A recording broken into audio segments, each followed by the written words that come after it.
Hello student, my name is Nandini. एक बार आपका फिर से स्वागत है हमारे न्यू करंट अफेयर सेशन में। तो आज मैं कुछ आपके लिए इंपॉर्टेंट न्यूज़ लाई हूँ जो बहुत डिटेल्स में है, तो क्लास में बने रहिए। ठीक है, तो चलिए स्टार्ट करते हैं।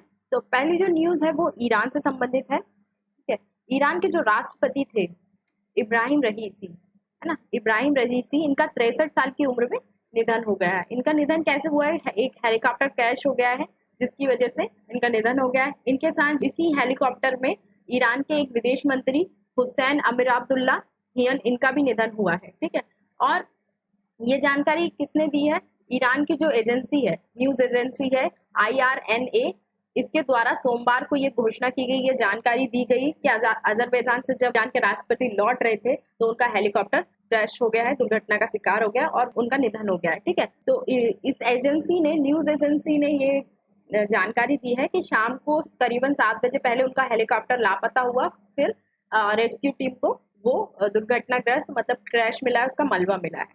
ठीक है, तो अब ऐसी स्थिति में जब ईरान का इजराइल के साथ भी मतलब तनाव चल रहा है, युद्ध चल रहा है ना, तनाव के संबंध चल रहे हैं, अमेरिका के साथ भी उनके संबंध कुछ ठीक नहीं है ईरान के। इस स्थिति में उनकी मृत्यु हो जाना ईरान के लिए बहुत मुश्किलों की बात है, मुश्किलों का समय है। ठीक है, तो ईरान के जो राष्ट्रपति की मृत्यु के बाद जो उपराष्ट्रपति हैं मोहम्मद मुख्वेर, इनको ईरान का अंतरिम या कार्यवाहक राष्ट्रपति के रूप में चुना गया और इसकी जो घोषणा की गई है कि इनको उपराष्ट्रपति को ईरान का कार्यवाहक राष्ट्रपति बनाया जा रहा है। ये जो धार्मिक नेता है, सर्वोच्च धार्मिक नेता है अयातुल्ला खामेनेई के द्वारा इसकी घोषणा की गई, इसका ऐलान किया गया है। ठीक है, मृत्यु के बाद ईरान में 5 दिन का शोक की घोषणा की गई है कि जो सर्वोच्च नागरिक होता है किसी देश का, ठीक है, उसकी ही मृत्यु हो जाती है दुर्घटना में, तो आप जान सकते हैं कि कितना मुश्किल का समय होगा उस देश के लिए। ईरान के द्वारा इस संबंध में 5 दिन के शोक, राजकीय शोक का ऐलान किया गया है और भारत ने भी 1 दिन के शोक की घोषणा की गई थी, जो 21 मई को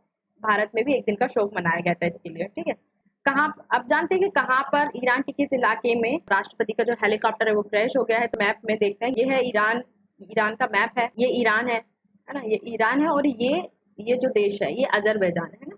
यहाँ से जब ईरान के राष्ट्रपति रईसी, जो इब्राहिम रईसी, वो लौट रहे थे अपने हेलीकॉप्टर में, तो जो ईरान में एक जगह है बरजेदन, है ना, यहाँ पे ये पहाड़ी इलाका है, तो यहाँ पर उनका हेलीकॉप्टर क्रैश अवस्था में मिला है। ठीक है, रेस्क्यू टीम को, उनके साथ और भी लोग सवार थे, राष्ट्रपति के साथ हेलीकॉप्टर में और भी लोग सवार थे, पायलट भी थे और अजरबैजान प्रांत के गवर्नर तबरीज इमाम मोहम्मद अली अली हासमे, ये भी हेलीकॉप्टर में थे और पायलट, को पायलट, इनकी भी मृत्यु हो गई है दुर्घटना, मतलब जितने भी 9 लोग सवार थे हेलीकॉप्टर में सबके सब दुर्घटना में मारे गए। तो जो ईरान की न्यूज एजेंसी स्टेट मीडिया, इसके मुताबिक 19 मई को जो ईरान के राष्ट्रपति हैं वो अजरबैजान के राष्ट्रपति इल्हाम अलीयेव के साथ एक बांध का उद्घाटन करने गए थे। इस बांध को ना ईरान और जो अजरबैजान ने, दोनों ने मिलकर बनाया। उस बांध का उद्घाटन करने के लिए अजरबैजान गए थे ईरान के राष्ट्रपति, तो वहां से लौटते हुए उनका हादसे में निधन हो गया है। ठीक है, तो ये जो हेलीकॉप्टर है, किस हेलीकॉप्टर में उनका निधन हुआ उसके बारे में जानते हैं हम। ठीक है, जो ईरान के राष्ट्रपति के लिए यूज किया जा रहा था उस हेलीकॉप्टर के बारे में कुछ बातें जान लेते हैं। इसका नाम था बेल 212, इसका नाम हेलीकॉप्टर था। ये जो अमेरिकी की कंपनी है उसके द्वारा बनाया गया था, जिसका नाम था बेल टेक्सटोन, है ना, बेल टेक्सटोन के द्वारा बनाया गया था। और इसके ईरानी मॉडल को किस लिए बनाया था कि गवर्नमेंट के जो पैसेंजर हैं उनको कैरी करने के लिए। वैसे इस जो हेलीकॉप्टर के द्वारा है ना, लोगों को भी ले जाया जा सकता है, माल भी ढोया जा सकता है, हथियार भी ले जाए जा सकते हैं, लेकिन ये जो था ये पैसेंजर को ढोने, मतलब पैसेंजर को कैरी करने के लिए इसको डिजाइन किया गया था। इसकी क्षमता है कि 15 लोगों को एक साथ बिठा सकता है। ठीक है, ये उसका मॉडल है। हाइट, वेट 57 फीट 2 इंच इसकी लेंथ थी, 12 फीट 7 इंच इसकी हाइट थी। ठीक है, और है ना, ये इसकी 48 फीट विंग स्पैन की हाइट थी, मतलब जो विंग्स होते हैं उनकी लंबाई थी। ठीक है, इसके बारे में, ये मॉडल के बारे में आप पढ़ लीजिए, मैं पीपीटी आपको दे दूंगी, वैसे ये इतना इम्पोर्टेंट नहीं है। ठीक है, तो ये थी ये एक इम्पोर्टेंट न्यूज थी। नेक्स्ट न्यूज पर चलते हैं हम। नेक्स्ट जो न्यूज है वो है पंजाब से संबंधित है। पंजाब और हरियाणा राष्ट्रीय खाद्य सुरक्षा की कुंजी है कैसे। ठीक है, अब राष्ट्रीय खाद्य सुरक्षा मतलब कि जो भी खाद्य पदार्थ आते हैं, चाहे गेहूं हो, चावल हो, वो सबसे ज्यादा हरियाणा और पंजाब से आते हैं और जो खाद्य पदार्थ की जो आपूर्ति है वो पंजाब और हरियाणा पर निर्भर करती है। ठीक है, तो आज के आर्टिकल में हम पढ़ेंगे कि इसकी क्या पृष्ठभूमि है, अनाज के उत्पादन में जलवायु परिवर्तन का क्या प्रभाव हो रहा है, गेहूं उत्पादन में राज्य पर क्या प्रभाव हो रहा है, चावल उत्पादन में राज्य पर क्या प्रभाव हो रहा है, कल्याणकारी योजनाएं क्या हैं और निष्कर्ष और प्रारंभिक परीक्षा के लिए क्या मुख्य है। तो चलिए स्टार्ट करते हैं। 2000 के दशक में पंजाब और हरियाणा सार्वजनिक वितरण प्रणाली और सरकारी कार्यक्रमों में गेहूं का 90% योगदान करते थे, है ना। मतलब जो सार्वजनिक वितरण प्रणाली है, जो जिसके द्वारा सभी को अनाज का वितरण किया जाता है, उन कार्यक्रमों और सरकारी कार्यक्रमों के लिए जो भी अनाज आता था, उसमें जो पंजाब है, हरियाणा है, उनका योगदान 90% था। ठीक है। बाद में चालू विपणन सत्र में केंद्रीय खाद्यान्न भंडार के लिए खरीदे गए कुल गेहूं का, मतलब जो खाद्यान्न भंडार किया जाता है देश के द्वारा, उसमें अकेले 75.5% किस दोनों राज्यों का था, है ना। दोनों राज्यों का था। कौन? हरियाणा और पंजाब। तो मतलब सबसे ज्यादा खाद्य सुरक्षा कौन प्रदान करते हैं? पंजाब और हरियाणा, और इनमें ही सबसे ज्यादा उत्पादन किया जाता है। और सार्वजनिक वितरण में 90% इनका सार्वजनिक वितरण हो चाहे सरकारी योजना हो, उनमें जो भी खाद्य पदार्थ सरकार के द्वारा खरीदा जाता है, उसका 90% केवल पंजाब और हरियाणा के द्वारा उसका योगदान दिया जाता है। जो सरकारी एजेंसी है, अब तक के मार्च के अंत तक, मतलब कि 2023 से 24 तक की सर्दियों में बोई गई, जो सर्दियों में फसल बोई गई थी, उसका 25 मिलियन टन खरीद लिया है ना। और इसमें से 12 मिलियन टन जो था वो 12 मिलियन टन पंजाब से लिया गया था और 7 मिलियन टन वो हरियाणा से लिया गया था। ठीक है। तो अब तक 2023 और 24 में सरकार के द्वारा जो खाद्य पदार्थों की खरीदी की जा रही है, खरीदी की गई है, वो 25.5 मिलियन टन की गई है। उसमें से 12.2 मिलियन टन किसका? केवल पंजाब से लिया गया है और 7 मिलियन टन हरियाणा से लिया गया है। इस प्रकार सबसे ज्यादा योगदान कौन करते हैं, खाद्य सुरक्षा कौन प्रदान करते हैं? पंजाब और हरियाणा। ठीक है। तो अब हम बात करते हैं अनाज के उत्पादन पर जलवायु परिवर्तन का क्या प्रभाव हो रहा है। ठीक है। जैसे जान रहे हैं कि जलवायु परिवर्तन के कारण मौसम के पैटर्न में चेंज हो रहा है। ठीक है। तो कहीं कहीं पे वर्षा बहुत कम हो रही है ना। और ऐसे जो राज्य थे, जैसे जो बम्पर उत्पादन प्रदान करते थे, उनकी खाद्य पदार्थ, जैसे हरियाणा है या पंजाब है, इनकी जो उत्पादन क्षमता है वो प्रभावित हुई है और वो 50% से थोड़ी अधिक गिर गई है ना। 50% से भी अधिक गिर गई है। किसकी वजह से? जलवायु परिवर्तन के कारण। और इस वजह से क्या हुआ? जलवायु परिवर्तन के कारण पंजाब हरियाणा का उत्पादन प्रभावित हुआ और जो मध्य प्रदेश है वो आगे बढ़ गया, है ना। मध्य प्रदेश ने गेहूं उत्पादन में अभी कुछ वर्षों पहले ही 2019-20 में, है ना, पहला स्थान हासिल किया था और हरियाणा पंजाब को पीछे छोड़ दिया था, है ना। और ये जो है ये 3 वर्षों में बदलता रहा है। मतलब कोई भी ऐसा राज्य नहीं है जो हर साल नंबर 1 पर आ रहा है। ये स्थिति बदलती जा रही है। ये क्यों होता जा रहा है? क्योंकि जलवायु परिवर्तन के कारण मौसम के पैटर्न में चेंज हो रहा है और फसलों को प्रभावित कर रहा है। जलवायु परिवर्तन के कारण क्या हो रहा है? बेमौसम गर्मी पड़ रही है, इतनी ज्यादा गर्मी पड़ रही है, कहीं भारी बारिश हो रही है, जिससे क्या हो रहा है? फसल में दाने नहीं पड़ पा रहे हैं। ऐसा होता है कि फसलों को एक निश्चित टाइम पर बारिश की आवश्यकता होती है, धूप की आवश्यकता होती है या सर्दी की आवश्यकता होती है। परंतु ऐसा अगर जैसे जिस टाइम पे उनको गर्मी की आवश्यकता है, उस टाइम पे अगर गर्मी नहीं मिलेगी, धूप नहीं मिलेगी, है ना, तो भी दाने नहीं पड़ रहे हैं। जैसे जब चने की फसल होती है, तो जब तक चने में दाने नहीं पड़ते, जब तक कि थोड़ी सी अच्छी ठंड ना पड़े, है ना। अगर वहां पर गर्मी रहेगी तो चने के अंदर जो चने की फसल है वो खराब हो जाती है। इसी के कारण क्या होता है? उसमें दाने पड़ने की जो प्रवृत्ति है वो प्रभावित होती है। नवंबर दिसंबर, है ना, नवंबर दिसंबर में तो ठंड होती है और यहाँ पे ठंड बहुत कम पड़ी थी। इससे क्या हुआ कि गेहूं की पैदावार खासकर मध्य भारत में ना, हमारे मध्य भारत जैसे मध्य प्रदेश हो, यहाँ पर गेहूं की पैदावार को इसने मतलब गर्मी ने बहुत ज्यादा प्रभावित किया। नेक्स्ट क्या है कि जो एल नीनो की घटना है, इसके कारण क्या हुआ? सर्दी का आगमन देर से हुआ। एल नीनो के कारण सर्दी बहुत देर से आई और फसलों में फूल पहले से आ गए, फूल पहले से पड़ गए। ठीक है। फूल पड़ते हैं तो फल लग जाते हैं, फूल पड़ेंगे उसके बाद फल आना स्टार्ट हो जाते हैं। ठीक है। तो जब जल्दी फसल आ जाएंगे तो फसल का एक मतलब टाइम होता है, एक निश्चित टाइम होता है कि इतने टाइम से इतने टाइम तक वो वृद्धि करती है। तो अगर पहले ही फूल आ जाएंगे तो उसकी जो वृद्धि की अवधि है वो प्रभावित हो जाएगी और चरण छोटा हो जाएगा, मतलब उसको पहले काटना पड़ेगा समय से पहले। और इसका असर, जो जलवायु परिवर्तन का सबसे ज्यादा असर कहाँ देखा गया है? मध्य प्रदेश, गुजरात, महाराष्ट्र, राजस्थान, इन हिस्सों में ज्यादा असर देखा गया है।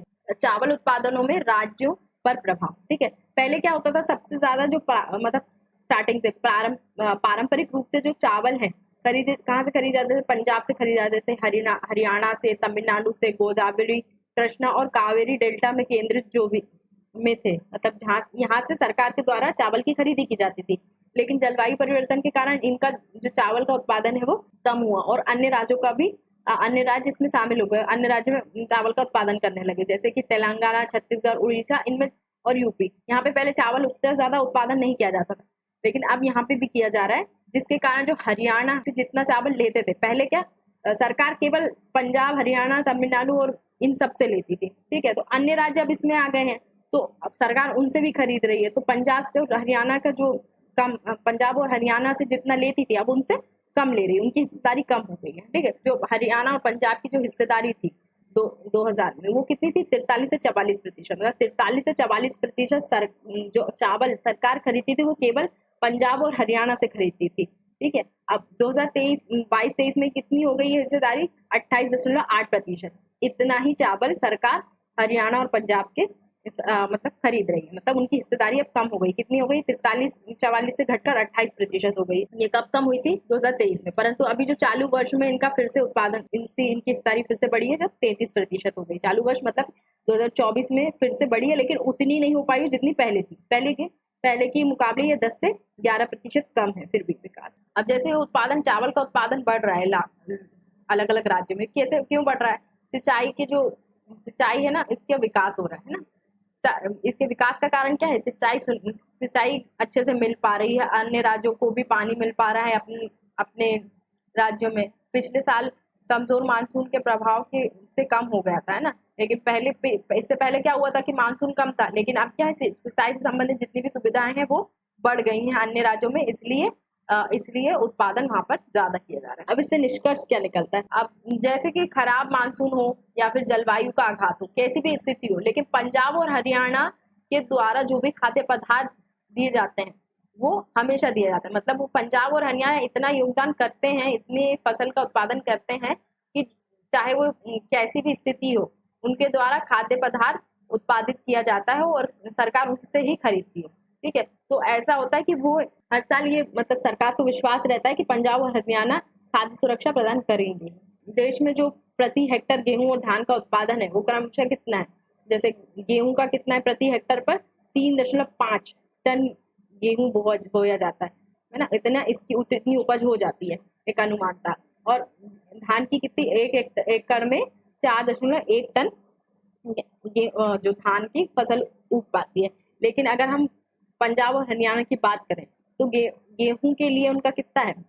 4.8 टन, एक एकड़ में 4.8 टन गेहूं का उत्पादन होता है। वही चावल की बात करें तो एक एकड़ में 6.5 टन का से अधिक का उत्पादन करते हैं। मतलब कि उनकी जो उत्पादन क्षमता है वो भी अधिक है, चाहे वो खराब समय हो, मानसून खराब हो, उस स्थिति में भी हरियाणा और पंजाब के द्वारा खाद्य जो है गेहूं चावल उत्पादन किया जाता है, अच्छी मात्रा में उत्पादन किया जाता है। और जो देश में उत्पादन क्षमता है उससे ज्यादा अच्छी उत्पादन क्षमता किसकी है? पंजाब और हरियाणा की है। भले ही और अन्य फसलों में इनका उत्पादन क्षमता अच्छी ना हो, है ना, अन्य फसलों के लिए इनकी उत्पादन क्षमता अच्छी ना हो, फिर भी लेकिन गेहूं और चावल के लिए उत्पादन के लिए दोनों कृषि प्रधान राज्य राष्ट्रीय खाद्य सुरक्षा के लिए महत्वपूर्ण बने हुए हैं। मतलब कि ये दोनों ही खाद्य सुरक्षा प्रदान करने के लिए महत्वपूर्ण राज्य, ठीक है। तो अब प्रारंभिक परीक्षा से संबंधित कुछ मुख्य शब्दों की बात कर लेते हैं। जैसे हम बात करें एल नीनो की बात करें, ये एल नीनो हो चाहे ला नीनो हो या दक्षिण दोलन हो, ये क्या है? जलवायु घटनाएं हैं।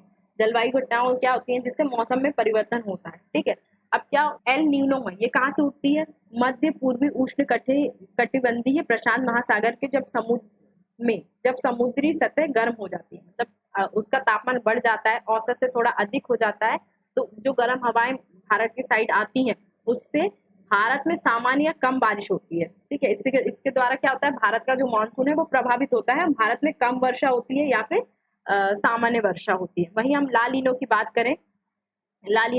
करें तो ला नीनो अगर होता है तो उससे क्या होता है कि जो महासागर है उसका तापमान कम हो जाता है। महासागर की सतह कैसी होती है? ठंड होती है या औसत से कम तापमान होता है। उससे क्या होता है कि भारत में तुलनात्मक रूप में अधिक और बेहतर मानसून आता है, मतलब कि ज्यादा से ज्यादा बारिश होती है, ठीक है। और एक स्थिति होती है तटस्थ, ना तो एल नीनो आता है ना ला नीनो होता है। अक्सर उष्ण कटिबंधीय प्रशांत महासागर में SST आमतौर पर औसत के करीब होते हैं। आई होप आपको ये दोनों घटनाएं अच्छे से समझ में आ गई होंगी। तो कुछ क्वेश्चंस पे बात करते हैं। पहला है सतलज यमुना लिंक नहर क्या है, ठीक है, पहला क्वेश्चन ये है। उसके बाद है हरियाणा पंजाब से कब अलग हुआ, एक क्वेश्चन ये है। तो आई होप आपको ये टॉपिक अच्छे समझ में आया होगा। इससे संबंधित 2 क्वेश्चंस है, मैं आपको दे रही हूँ। आप टेलीग्राम ग्रुप पे इसका आंसर सेंड कर सकते हैं। सतलज यमुना लिंक नहर कहाँ पर है और हरियाणा और पंजाब कब अलग हुए, ठीक है। तो आप इसका जो इसका आंसर है इन दोनों क्वेश्चन के और इससे पहले वाले दोनों क्वेश्चन के आंसर आप हमें टेलीग्राम ग्रुप पर सेंड कर। तो आज की कक्षा में इतना ही। अगर आपको इससे संबंधित नोट्स चाहिए तो आप हमारे टेलीग्राम ग्रुप को फॉलो कर सकते हैं और day by day current affair के लिए आप हमारे चैनल को सब्सक्राइब कर सकते हैं। अगर आपको ये वीडियो पसंद आई तो प्लीज़ लाइक ज़रूर कीजिए, ठीक है, और कमेंट में अपना फीडबैक ज़रूर दीजिए। Thank you.